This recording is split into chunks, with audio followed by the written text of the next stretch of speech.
చూశాడు అల్లంత దూరంలో భరతుడు. ఓరి దుర్మార్గుడా, భరతుడు ఎంత దుండగీడు, వీణ్ణి నేను నట్టేట ముంచివైతు అన్నాడండి. పడవల మీద ఎక్కించుకుని భరతుణ్ణి ఆ గంగానది మధ్యలోకి తీసుకువెళ్ళి ముంచేస్తా అన్నాడండి. అంటూనే భరతుడు దగ్గరగా వస్తే అలా కంటికి మంటికి ఏకధారగా ఏడుస్తున్నాడు భరతుడు. ఆహా భరత, నీ భక్తి గొప్పదిరా, ఇప్పటిదాకా నీలాంటి తమ్ముణ్ణి చూడలేదురా అని గుహుడు ఆ పడవ మీద ఎక్కించుకుని భగవన్నామం చేస్తూ వీళ్ళందరినీ గంగ దాటించాడండి. రాజా రామచంద్ర మహారాజుకి జై. చిత్రకూట ఆశ్రమం ఇక్కడ ఉన్నదయ్యా. భరద్వాజ మహర్షి ఆశ్రమానికి వెళితే ఆ భరద్వాజుడు మీకు చూపిస్తాడని గుహుడు చెబితే గుహుడు కూడా వెంట వెళ్ళాడండి. వెళితే ఈ భరతాది సైన్యం అంతా కూడా మొత్తం అయోధ్య ప్రజానీకం అంతా కూడా భరద్వాజ మహర్షి దగ్గరికి వెళితే ఆ భరద్వాజ మహర్షి వీళ్ళందరికీ కూడా విందు చేశాడండి. భరద్వాజ విందంటారు, బ్రహ్మాండంగా తిన్నారు వీళ్ళు.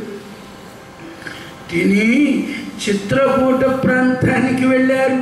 అలా వెళుతుంటే బాగా దుమ్ము లేచిపోతుంది. దుమ్ము లేచిపోతుంటే శత్రుఘ్నుడు చూశాడండి.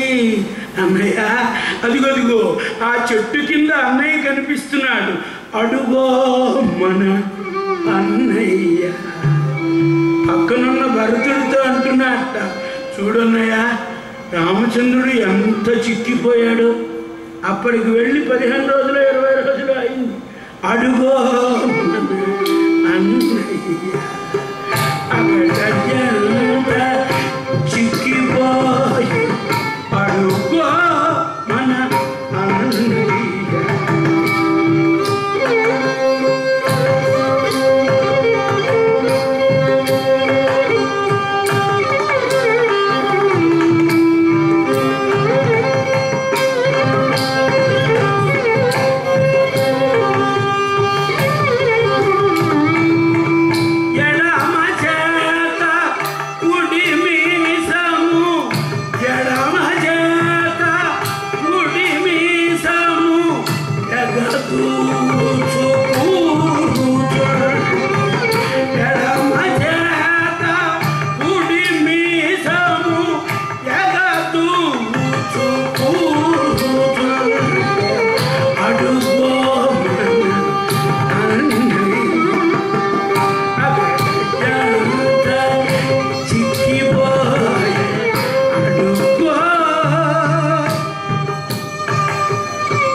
ఎంత చిక్కిపోయే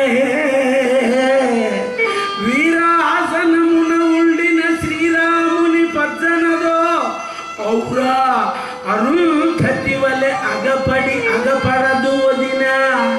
అరుంధతి నక్షత్రం వల్లే మా సీతమ్మ తల్లి ఉన్నదే వదినమ్మ కనిపించకుండా ఉందయ్యా అన్న. ప్రతి పెళ్లిలో అరుంధతి నక్షత్రం చూపిస్తారు కదండి వశిష్ఠుల వారు, బ్రహ్మగారు. ఈ మధ్య ఒక పెళ్లి కొడుక్కి అరుంధతి చూడమంటున్నాడు. వాడన్నట్ట శాస్త్రులు గారు, బ్రహ్మగారు, పంతులు గారు నాకు అరుంధతి కనిపించట్లేదండి, రిసెప్షన్కి చేసిన అప్పులు కనిపిస్తున్నాయన్నట్టు. కనుక అప్పట్లో అరుంధతి నక్షత్రాన్ని చూడమన్నా. ఎందుకంటే అన్యోన్యం కోసం. అన్యోన్యం ఉంటుందయ్యా, పొరపాటున నేను చూడలేదని చెప్పొద్దన్నా. తెలివిపోయి నాకు కనిపించరా అనకూడదు. అంటే ఏదో ఆ అన్యోన్యంలో తేడా వస్తుంది, అందుకని నువ్వు చూసావా అని అడగడు వశిష్ఠుడి. అలా అక్షంతలేసి కూర్చోబెడతారు. జయిందిరో రమణ గోవింద. లక్ష్మణ స్వామి దుమ్ము రేగుతుంటే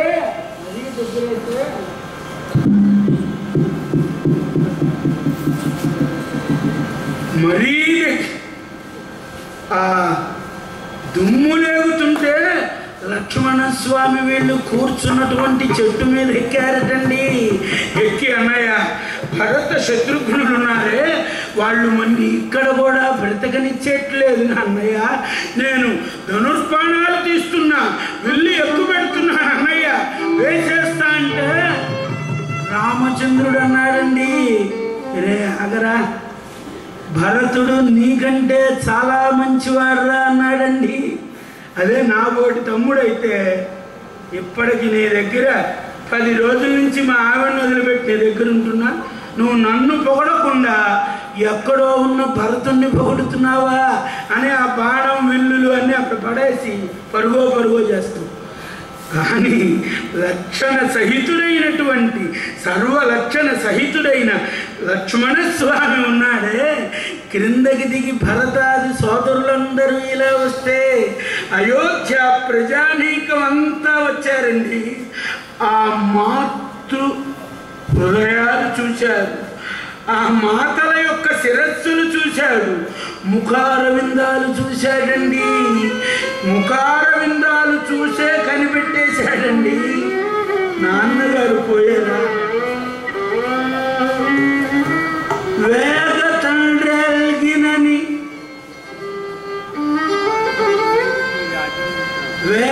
తండ్రెల్గినని వెక్కి వెక్కేచ్చ జానకి జాని. ఎప్పుడైతే అలా తల్లుల ముఖాలు చూశాడో, వాళ్ళ ముఖాల మీద బొట్టు లేకపోయేటప్పటికి వెంటనే కనిపెట్టాడండి. పరేంగిత అవగాహన కలిగినటువంటి రామచంద్రమూర్తి. తండ్రి వెక్కి వెక్కేచ్చ జానకి పేగు సంబంధమడయున ఎంతటి వివేకికైనా. రామచంద్రుడు సాక్షాత్తు భగవంతుడైనప్పటికీ పేగు సంబంధం ఎక్కడికి పోతుందండి? నాన్న వెళ్ళిపోయావా, నాన్న వెళ్ళిపోయావా అంటూ బోరున ఏడుస్తుంటే వశిష్ఠ మహర్షి దగ్గరికి వచ్చాడు రామా. ఇప్పుడు ఏడవటం కాదయ్యా, మీ నాన్నకి ఇంకా ఉత్తమ గతులు కలగలేదయ్యా, ఇక్కడిక్కడే విహరిస్తున్నాడు దేహం. ఉత్తమ గతులు కలగలేదనేటప్పటికీ రాముడు కోపోద్రిక్తుడయ్యాడండి. రామచంద్రుడు, ఏమేమి మా తండ్రికి ఉత్తమ గతులు కలగలేదా? ఎవరు అడ్డం చెప్పండి, ఇప్పుడే నేను బాణంతో సంధిస్తానంటే వశిష్ఠ మహర్షి చెప్పాడు, నువ్వేనయ్యా, నువ్వే అడ్డమయ్యా.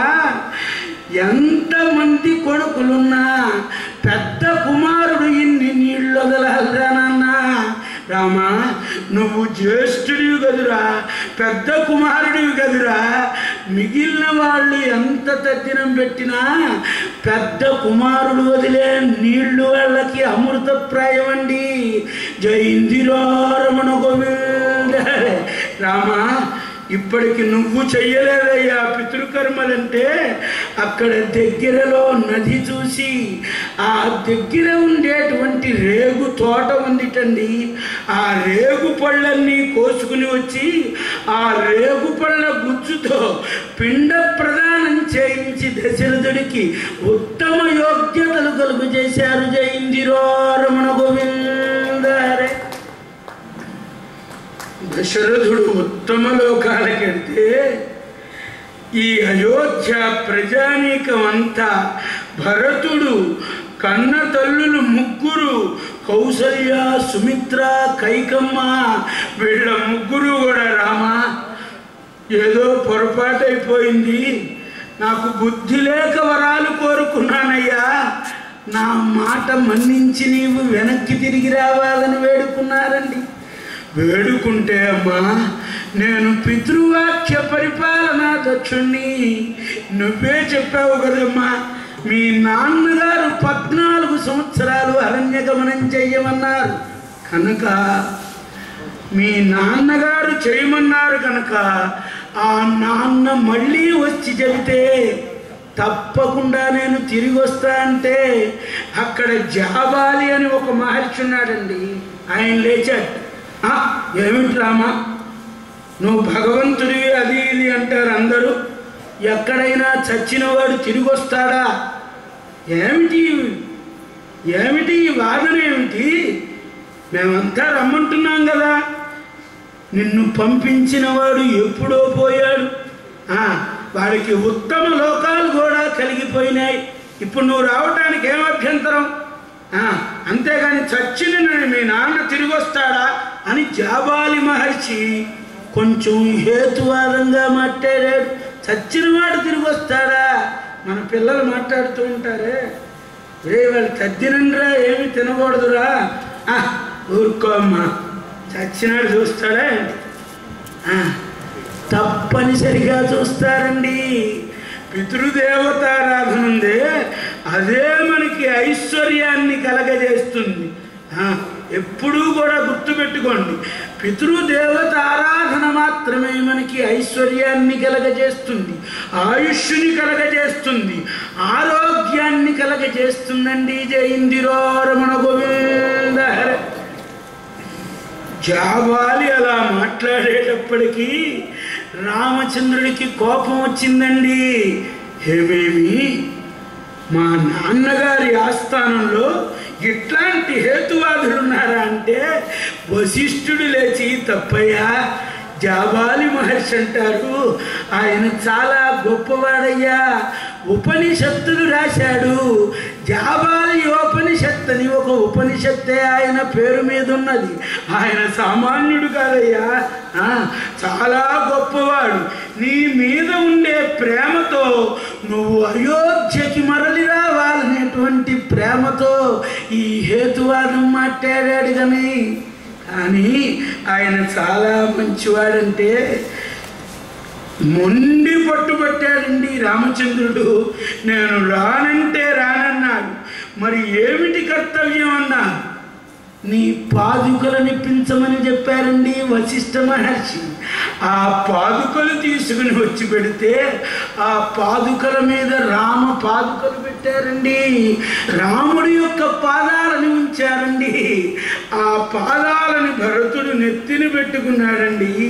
ఆహా, రామ పాదము అయ్యో నాతిగా చేసింది కదండి, ఆ రాతిని నాతిగా చేసిన పాదం ఉండే, ఆ పాదాన్ని నెత్తిన పెట్టుకుని తారకము నీ పద సరసిజము తారకం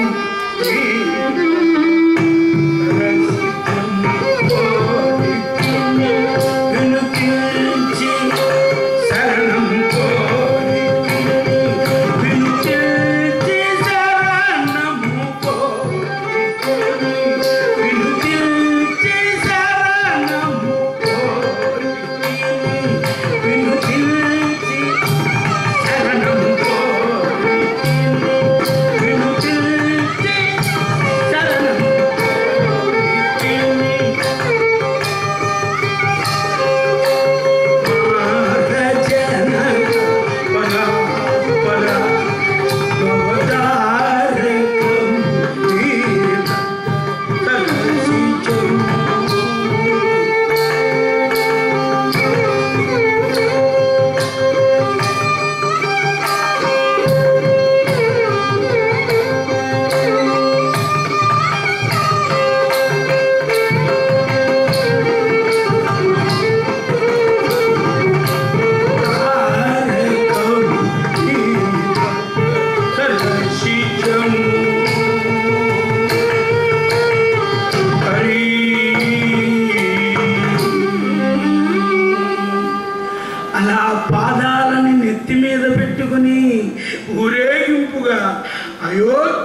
జలప్రదం చేశాడండి. అయోధ్యకి యువతల నందిగ్రామం అని ఉంటే ఆ నందిగ్రామంలో ఒక సింహాసనాన్ని ఏర్పాటు చేసి ఆ పాదుకలని 4 సముద్రాల నుంచి జలాన్ని తీసుకొచ్చి సాక్షాత్తు రాజుకి పట్టాభిషేకం ఎలా గావిస్తారో రామ పాదుకలకు కూడా భరతుడు పండితులందరినీ పిలిపించి ఆ పాదుకలకి పట్టాభిషేక కార్యక్రమం నిర్వహించాడండి. రాజా రామచంద్ర మహారాజుకి, సీతామాయికి, పవనసుత హనుమాన్కి, హర నమో పార్వతీపతయే, హర హర మహాదేవ. పాదుకలకి పట్టాభిషేకం చేసి నాణాలన్నింటి మీద కూడా పాదుకలని ముద్ర వేయించాడండి. రాజ్యాధికారం మొత్తం పాదుకలకు అప్పచెప్పి భరతుడు ఏ విషయాన్నైనా సరే ఆ పాదుకల దగ్గర వినిపిస్తున్నాడండి. ఒక ఆమె తెనాల్లో ముప్పాళ్ళ రంగనాయకమ్మ గారని రామాయణ విషవృక్షం అని రాసింది. ఆవిడ రాసింది సింహాసనం చెప్పుల పాలైందని రాసిందండి. పాదుకలు వేరు, చెప్పులు వేరండి. మనం గుళ్ళోకి వెళ్ళి ఆ పెట్టేటువంటి చటారు ఉన్నదే, ఆ చటారి అంటారు మన వాళ్ళు. చటారి అనకూడదండి, పాదుకల ఆ స్వామి యొక్క పాదాలు మనం నెత్తిన పెట్టుకుంటున్నామండి. కనుక అవి చెప్పులు కాదమ్మా, రామ పాదుకలమ్మా. కనుక అట్లాంటి పాదుకలతో 14 సంవత్సరాలు భరతుడు ఎంత ధీమంతుడంటే, భార్య దూరంగా ఉంటే బ్రహ్మచర్యం పాటించడం వేరండి. భరతుడు ఈ నంది గ్రామంలో నివసిస్తూ ఆ ఎదురుకుండా ఉండేటువంటి సరయూ నదిలో నీళ్లు తీసుకోవడానికి మాండవి వచ్చేదండి రోజు. అలా వచ్చి ఆ మాండవి వెండి బిందెతో నీళ్లు ముంచుకుని వెడుతుంటే ఈ భరతుడికి కాస్త కూడా మనోచాంచల్యం కలగలేదండి. జయిందిరారమణ గోవింద. అందుకే వాళ్ళ చరిత్రలు నిత్యనూతనమండి, ఇతిహాసము అన్నారు. ఎప్పటికీ జరగదండి ఈ రామ కథ. రామాయణం విశ్వనాథ సత్యనారాయణ గారిని అడిగారు, అబ్బో చాలామంది రాశారండి, మళ్ళీ మీరెందుకన్నా? తిన్న అన్నమే మళ్ళీ తింటం లేదా? చేసిన సంసారమే మళ్ళీ చేయటం లేదా? కనుక రామాయణం రాస్తే తప్పే ఉందయ్యా. మురారి అనర్ఘరాగమని రాస్తూ నేను కూడా రామాయణం రాస్తున్నాను, ఆ తప్పు చేస్తున్నానన్న. ఇదేమిటే అది తప్పెట్టా అవుతుందన్న. నాకంటే ముందే 2 తప్పులు జరిగాయన్నట్ట. ఏమిటా తప్పులు అన్నట్ట? ఏం లేదయ్యా, సకల సద్గుణాలన్నీ కూడా రామచంద్రుని దగ్గరికి వెళ్ళాయి. అలా వెళ్ళటం ఈ సద్గుణాల యొక్క తప్పు, మొట్టమొదటి తప్పు అన్నాడు. ఇక రెండో తప్పు ఏమిటన్నా, ఈ సద్గుణాలన్నీ రాముడే ఉంచుకోవటం రెండో తప్పయ్యా. కనుక నేను రామాయణం రాయటం తప్పంటే తప్పే, ఒప్పు అంటే ఒప్పు, మీ ఇష్టం అన్నట్టు మురారి. అలా భరతుడు తన కంటికి ఎదురుగా మాండవి కనిపిస్తుంటే కొంచెమైనా చాంచల్యం కలగకుండా, అందుకనే భక్తి సమ్మితమైనటువంటి భరతుడు కదండి. పేరు పెట్టేటప్పుడే చూసి పెట్టారు భరతుడని. భక్తి భరతుడు అన్నారండి, భక్తి భరతుడు అన్నారు. భరతుడు వంటి భక్తుడు లేడండి. అలా 14 సంవత్సరాలు గడుపుతున్నారు.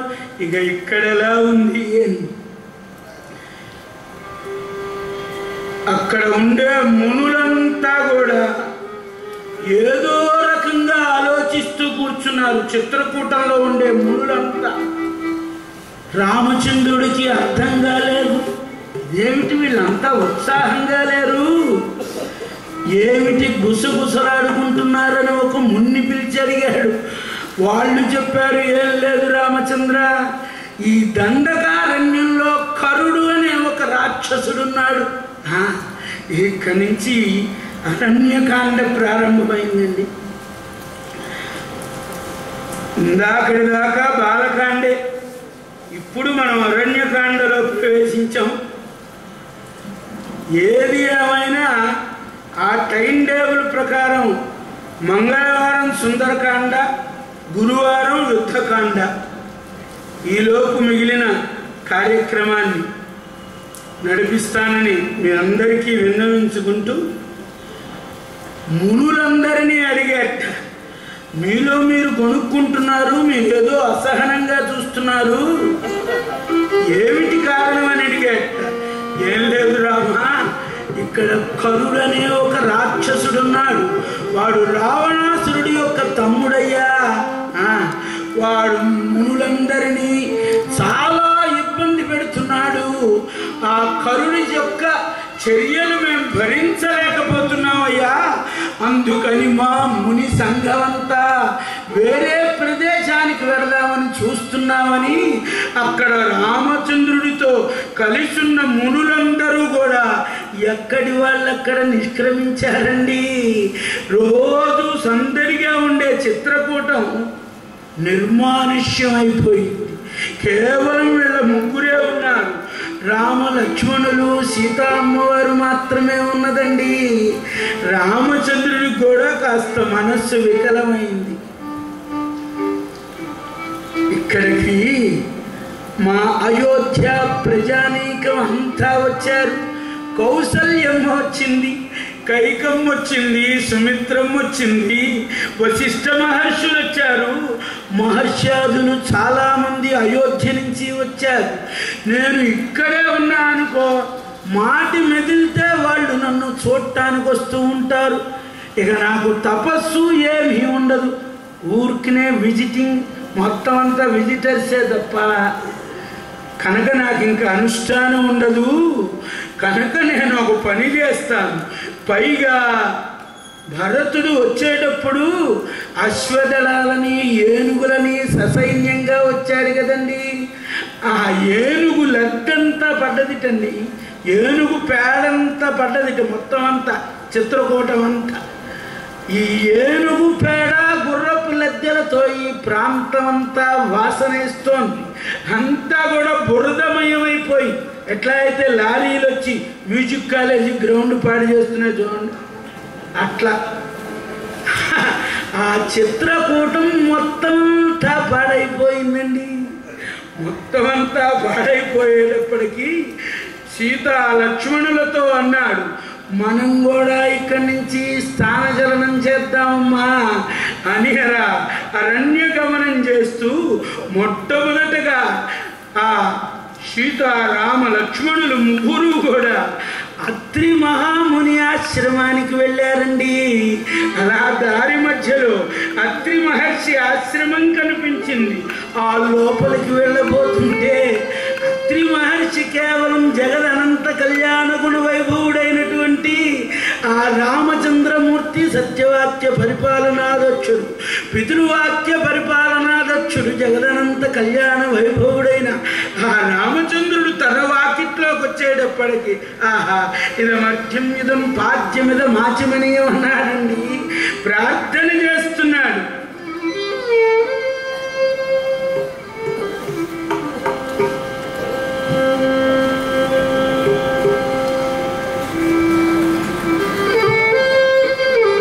మా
రాముల ప్రమేయ రామ నీవు చాలా గొప్పవాడివయ్యా. పెరుగవు తరుగవు విభజించబడవు శూన్యాంకము వలె అకలంక చరిత. పిన్నకుల్ పిన్న పెద్దకుల్ పెద్ద. నీవు పిన్నకి చిన్నవాడికి చిన్నవాడివయ్యా, పెద్దవాడికి పెద్దవాడివన్నారండి. అనోరణీయాన్ మహతో మహీయాన్ అన్నారండి వేదాలు. పిన్నకున్ పెద్దవి, పెద్దకున్ పెద్దవయ్యా, నీవు చాలా గొప్పవాడివి. ఇదిగో లోపలికి రావయ్యా, లోపలికి రా. సుఖాసీనుణ్ణి కమ్మని ఆసనం చూపించారండి. చూపించి అనసూయమ్మని పిలిచారు. ఏమే ఒక్కసారి ఇట్రా. ఆవిడ వచ్చింది అనసూయమ్మ తల్లి. అనసూయమ్మ తల్లికి చూపించారు. ఎవరనుకున్నావే వచ్చింది? విదేహరాజ కుమార్తె వైదేహే, సీతమ్మ తల్లే, జనక మహారాజు కూతురే, దశరథ మహారాజు కోడలు. ఈ రామచంద్రుడికి ధర్మపత్నినే లోపలికి తీసుకెళ్ళమంటే సీతమ్మని లోపలికి తీసుకువెడుతుంటే అత్రి మహాముని వాళ్ళ భార్య గొప్పదనం చెప్పుకున్నాడండి. ఓయా మా ఆవిడ చాలా గొప్పది. ఏమిటో తెలుసా? హరిహర బ్రహ్ముల పురిటి బిడ్డల చేసి జోలపాడిన పురంధ్రీలలామ. బ్రహ్మ విష్ణు మహేశ్వరులని ముగ్గురిని ఉయ్యాల్లో పెట్టి ఆడిచ్చిందయ్యా మా ఆవిడ. సామాన్యురాలు కాదయ్యా మా ఆవిడ. అనసూయమ్మ తల్లుందే. ఒకసారి బ్రహ్మ విష్ణు మహేశ్వరులు మా ఆవిడ్ని పరీక్షించడం కోసం వచ్చి భోజనం పెట్టమన్నారు. సరే అన్నది మా ఆవిడ. తీరా వడ్డించే సమయానికి, అమ్మా వివస్త్రయ్యి నీవు వడ్డించాలంటే ఏం చెయ్యాలో తోచక ఆవిడ పాతివ్రత్య మహిమ చేత ఈ బ్రహ్మ విష్ణు మహేశ్వరులని పసిపిల్లలుగా చేసిందయ్యా. ఆవిడ స్తన్యమిచ్చి ముగ్గురిని ఆకలి తీర్చింది. ఆ ముగ్గురిని ఉయ్యాలలో వేసి ఆడిస్తుంటే వాళ్ళ పత్నులు ఉంటారు కదండి, సరస్వతీదేవి, లక్ష్మీదేవి, పార్వతమ్మ, మా వాళ్ళు ఎక్కడున్నారని వెతుకుతూ వచ్చారు. వెతుకుతూ వచ్చేటప్పటికి ఎక్కడా కనబడలా. నారదుడు చెప్పాడు, అనసూయమ్మ ఇంటో ఉయ్యాల్లో ఊగుతున్నారే ఆ ముగ్గురు పసిపిల్లలు, వాళ్ళు మీ వాళ్ళేనమ్మా. ఇదిగో సరస్వతి, ఈయనే బ్రహ్మ అంటుంటే వాడు కిలకలమని కొట్టుకుంటున్నాడు. ఈయనేనమ్మా విష్ణుమూర్తి, అమ్మ పార్వతి, ఈయనేనమ్మా పరమశివుడు అంటే వాళ్ళ ముగ్గురు అనసూయమ్మ కాళ్ళ మీద పడ్డారమ్మా. అనసూయమ్మ అడిగిందిట, మీరు కాళ్ళ మీద పడక్కర్లేదయ్యా, మీ ముగ్గురి అవతారాలు కలిపి నాకు పుత్రుడిగా జన్మించండి అంటే బ్రహ్మ విష్ణు మహేశ్వరుల యొక్క అవతారంతో శ్రీ దత్తాత్రేయుల వారు ఆవిడ కడుపున జన్మించారు. జై దత్తాత్రేయ స్వామి వారికి. కలియుగంలో దత్తాత్రేయుణ్ణి ఆరాధిస్తే చాలా కలిసి వస్తుందని శాస్త్రం చెప్తుంది. కలియుగంలో ఇప్పుడు దత్తాత్రేయుణ్ణి స్మరించాలండి. దిగంబర దిగంబర శ్రీపాద వల్లభ దిగంబర శ్రీ అవధూత చింతన శ్రీ గురుదేవ దత్త దత్త దత్త. ఆ దత్తాత్రేయుడి యొక్క అవతారమే మన షిరిడీ సాయిబాబా వారు. జై సాయిబాబా మహారాజుకి. అలా అనసూయమ్మ గొప్పదనం చెబుతున్నాడండి. భార్య యొక్క గొప్పదనం భర్త చెప్పచ్చా అంటే వీళ్ళకి తెలియదు కదండి. తెలియదు కనుక విన్నవిస్తున్నాడు. మా భార్య ఏం చేసిందో తెలుసా? ఒకసారి దండకాటవి మహారణ్యంలో కరువు వచ్చి పడ్డదయ్యా. చిట్ట చివరికి మునులు తినటానికి కూడా ఎటువంటి ఆహార పదార్థం దొరకలేదు. అట్లాంటి సమయంలో 10 సంవత్సరాలు కఠిన తపస్సు చేసి కందమూలాదులను సృష్టించిందయ్యా. ఈ కందమూలాదులను సృష్టించింది మా అనసూయాదేవేనయ్యా అన్నట్టండి. ఇంకో గొప్పదనం ఉందయ్యా. మా ఆవిడ 10 రాత్రులని ఒక్క రాత్రిగా చేసింది. మామూలు రామాయణం అందరికీ తెలుసండి. రామాయణ రహస్యాలని కొంతమంది మహానుభావులు రాశారు. వాళ్ళు ఇవన్నీ జోడించి రాశారు. వాల్మీకి రామాయణంలోనే ఈ గోరఖ్పూర్ వారు వాల్మీకి రామాయణం తెలుగు అర్థం కింద వ్యాఖ్యానాలు అట్లా రాశారండి. నిజంగా గోరఖ్పూర్ గీతా ప్రెస్ వాళ్ళకి మనందరం కూడా చేతులెత్తి దండం పెట్టచ్చు. జై రాజా రామచంద్ర మహారాజుకి.